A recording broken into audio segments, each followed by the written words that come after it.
Cette nuit, j'écrivais un petit chapitre du prochain livret qui va accompagner le prochain stage. Encore à propos de la mort et de l'accompagnement réel des mourants, comment pratiquement on fait ces choses. Et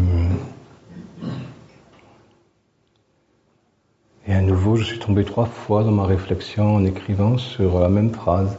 Un homme seul ne peut rien. Et il est vraiment essentiel de comprendre ça.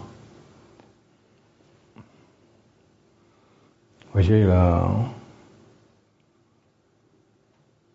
lorsqu'on entre en contact avec les âmes des défunts, on se rend compte que ils sont à la mort, ils sont en réalité, ils sont entraînés pour la majorité dans ce qu'on peut appeler un trou noir, c'est-à-dire dans l'inconscience.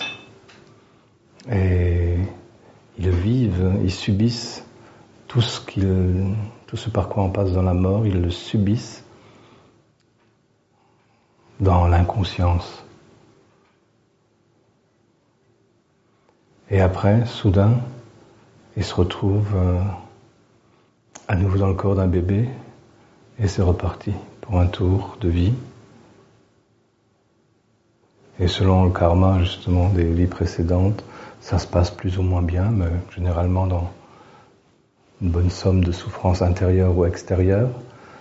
Il y a la mort, le même phénomène à nouveau, et ça s'arrête jamais, quoi. Et la majorité des êtres humains, c'est comme ça. Dans la vie, déjà pas en conscience, parce que la conscience, justement, n'est pas cultivée. Donc il n'y a aucune force d'attention possible à la mort, aucune accroche possible.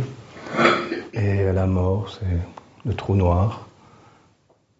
Et c'est la première fois que j'ai vu que ce qu'on appelle des trous noirs dans le cosmos, c'est vraiment ça. C'est un endroit où est aspiré tout le vécu, tout ce qu'il y a autour, tout ça c'est aspiré à l'intérieur et ça disparaît, c'est détruit là-dedans. Et pour la majorité des humains, c'est comme ça que ça se passe. Tout est aspiré, il reste rien à la sortie. Et hop, une nouvelle vie qui commence, mais avec le même résultat, sauf si on a la chance de rencontrer un enseignement, un des enseignements vivants et authentiques. Et même ça ne suffit pas. Puisque non seulement il s'agit d'acquérir des connaissances, mais il faut aussi acquérir une pratique. Mais les connaissances et la pratique de la majorité des personnes sont insuffisantes aussi. Parce que la pratique est insuffisante, la capacité d'attention est insuffisante, puisqu'on se laisse influencer et dévier par la moindre situation, la moindre remarque de quelqu'un, la moindre inattention d'un autre, oui, la moindre négativité de quelqu'un, et hop, on est aspiré par ça, ce qui fait que même dans la mort, après, ça va être à peu près la même chose.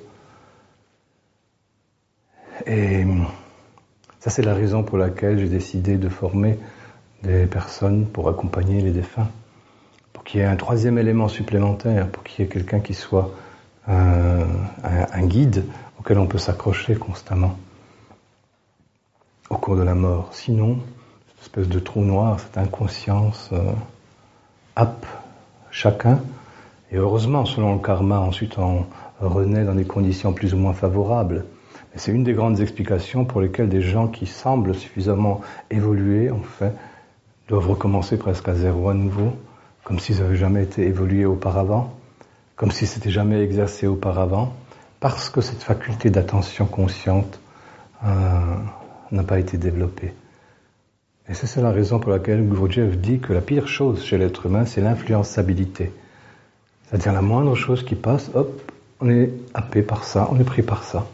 Pas de droiture dans la présence, dans le but qu'on s'est assigné, dévié par la moindre chose. Donc le travail vraiment le plus important, c'est ça.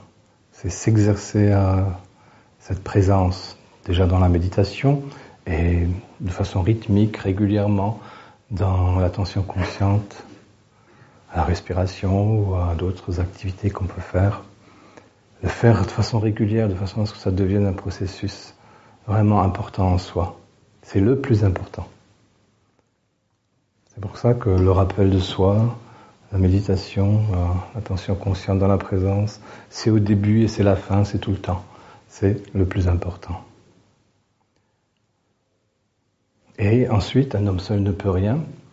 C'est pour ça qu'il faut que des personnes soient formées à cette guidance dans la mort. Parce que lorsqu'on est lié de façon élevée avec quelqu'un d'autre, on reste lié à lui, même dans la mort. Et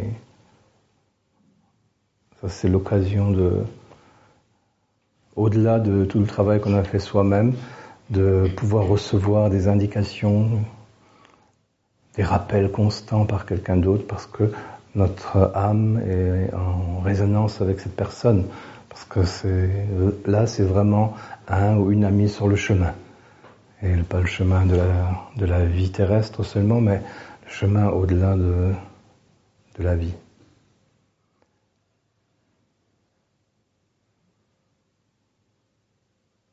Et je me disais en écrivant tout ça que l'horreur de la situation, Gurdjieff s'est trompé.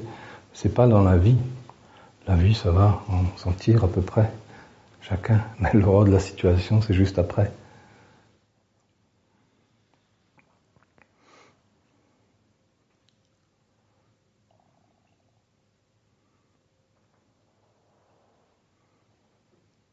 Donc, comme la vie n'est pas l'horreur de la situation, je vous souhaite de passer une bonne journée